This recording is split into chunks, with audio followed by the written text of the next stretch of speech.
Today's date is 13th of September 2025.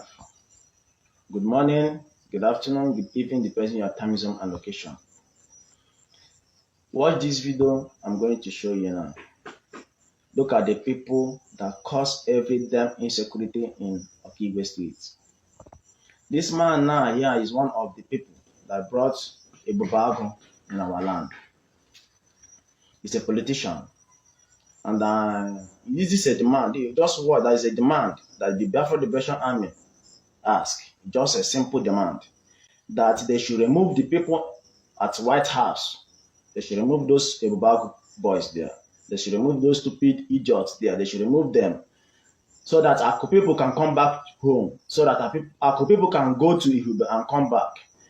Oh, Ngozi Ogbu. Aha wongere wanya be. Aha mo Ngozi Ogbu. Onye ihite Ihube Okigwe. Mgbe oge gara aga ebe 28 years ago, achere m Okigwe dịka local government chairman. Abịa n'ihu a kamgbe 2020, before 2020 n'ihu a that's 5 years ago. Ndị ụlọ anyị ma ndị akụ enwere peace. So much so na ndị Fulani bịazie na-abata na Ihube niile na-achị na ma ha na-erepụ ma ụmụ nwanyị na-emebisi ha akụrụ na ubi ma mebichiga nwanyị achụ na ma na-emebisi ha akụrụ n'ubi. Ndị ESN na Biafra Liberation Army were bata na ebe Ihube na akụ. Ha biri na community school nọ n'ụlọ anyị ebe esi aga isi Ihube na-aga akụ. Mgbe ha bi ebe ahụ ndị ESN na Biafra Liberation Army ha were nwee opportunity chụọ ndị Fulani ahụ na-emebichiri ndị ụlọ anyị ha akọrọ na-erepụ ụmụ nwanyị. Ha were chụpụga ha. Mgbe ha chụpụgara ha, before we know it, 2020, mgbe ha chụpụgara ha bịazie ma gọọmenti bịazie ha fọmụrụ grupu a na-akpọ Ebubeagụ. Bụ gọọmenti fọmụrụ that grupu ahụ ihe ndị eze na ndị gọọmenti. Mgbe ha bịa kpọbata nabata Ebubeagụ ahụ gara aga kpọrọ ndị black and black dote na nke ata nke i nọ na isi Ihube na-aga okporoma Ihube gawa akụ. My uncle wụ eze Paul Ogbuagunze ma eze Achọ Genesis ma eze ndị ọzọ maka ndị abụọ nwụrụ anwụ ọsọ. Ha were kpọbata ha na maybe PG ndị PG enwere na Ihube mgbe ahụ enwere PG anọ na Ihube. I can't remember ndị chegam aha ndị nọ mgbe ahụ, but enwere PG anọ na Ihube. Ha na ndị eze ha na gọọmenti were mee meeting were nabata ndị black and black ha bụ ụzọ bute na Ebubeagụ. Mechaa ha nabata ndị black and black nọ na ha bi na nke ata okporoma si Ihube na-aga akụ. Kamgbe ha nabatara ndị a enwe ọgbaghara dị egwu na Okigwe, particularly ndị Ihube anaghị emekọzi with ndị akụ mana chọọchị ofu chọọchị ka ha na-ekpebu.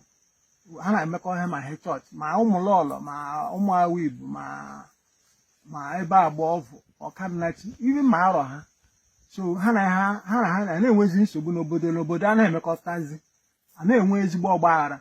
Biko ana m eji ohere a akwa ka mkpọkwa aha m ọzọ Ngozi Ogbu na-ayọ ndị nọ n'ọchịchị welele ọtụka ndị nọ n'ọchịchị kamgbe ndị nọ n'ọchịchị Ihube ma ndị nke nọ na gọọmenti ma ndị nke nọ na PG ma ndị chief ndị aka ji ọfọ ndị nze niile nọ na Ihube.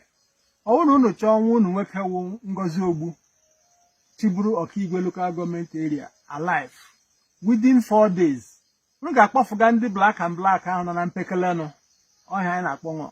Unu ga-akpọfụga ha ka ndị Ihube na ndị akụ na ụmụnne ha ma ụmụlọlọ ma Agbaọvụ ka ha nwere ike na-emekọta otu ha si emekọta before ka e were nwe udo. Ọkwa na unu agaghị ga-akpọfụga ha in 4 days I will not be alive. And mụ na akpọfụ ha ọwụkwa sọ naanị ndị anụ na ihe ndị ọzọ kwa ndị gbapụkwere ihe ọzọ adịkwa okwu ihe gara otu onye sigwa ga ka ha ga-esi were gakwa ayọkwa m ya dịka ayịyọ ngozi ogbuwa aha m ka mkpọkwa aha m ọzọ unu ma awụnwe unu bet ihe na ya unu mee ya ewere nwe udo na ọkaigwe ọkwa m otu olu m ha buko ewerekwa m asụ Igbo yọọ ya gbuko ọdụ gbuko ndụ onye m na-ekwu ihe m na-adị kọmekwu unu mee ya mgbe o ruru abalị 4 ka o were na m ga-alụla ụlọ asị onye dị ndụ na-awụghị onye nwụrụ anwụ unu anwụrụ biko ndị uhube unu ahụ ihe unu ama n'onye ọwụ na amara onye ọwụ mụ onwe m kwuo na ọ bụ nwa afọ Biafra Liberation Army anyị na-ezu ohi ha na-eme kidnapper gbata obi mgbawa ka anyị ji lee nwanne unu nwoke a unu anwe ha ebe anyị nweta ewu onye politishan ọ mụrụ like nwanne unu nwoke a ọ mụrụ hụrụ ya n'anya ịhụ ndị White House a ndị Black enu desala White House mụna ndị akpọkọ hụ from now to m nyere unu 4 days a 4 days from now to Tuesday akwaghị eme ka 4 days mụna akpọkọ ndị black and black hụ nwanne unu nwoke a otu a unu ga-achọ ya achọ and ọ ga-anwụ and onye ọzọ ga-esokwu ya ọwụ n'anya abịa m egwu na aha m abịa ka m ego eyu na ayịyọ ka m gwara unu nwanne unu nwoke ọ mụrụ unu laikere ya ebe m ga-aga nweta ebe m ga-nweta ewu onye Imo ebe onye Imo ka m nwetara ya onwekwana n'ime unu onwenye onye nna ọba ga-adịrị ya echi ụlọ ọsọ akwụna emechala mitin gbaka aka plan ọwụti ndị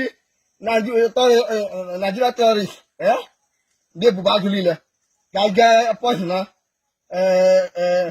jentọ ugwebata obi ya nwee ọkaigwe nọmba 1 ọkaigwe ụ na-agaghị nye ya poison ugwa na ọnụghị n'ọkaigwe a obi adị n'ụtọ obi agbawara men obi adịghị anyị mma hụ nwanne unu nwoke a m na-akpọpụ ndị a nne ji unu n'aka ọzọ nne ji unu n'aka ọ mụrụ like nwanne unu nwoke hụ ndị black and black nọ na White House ma na-apụ hụ for not ụfọdụ aga m egbu ya gbukwa onye ọzọ agachara onye kwụhara onye nta bido ụlọ igwe niile ekwuchala ma abịa m ikele odunu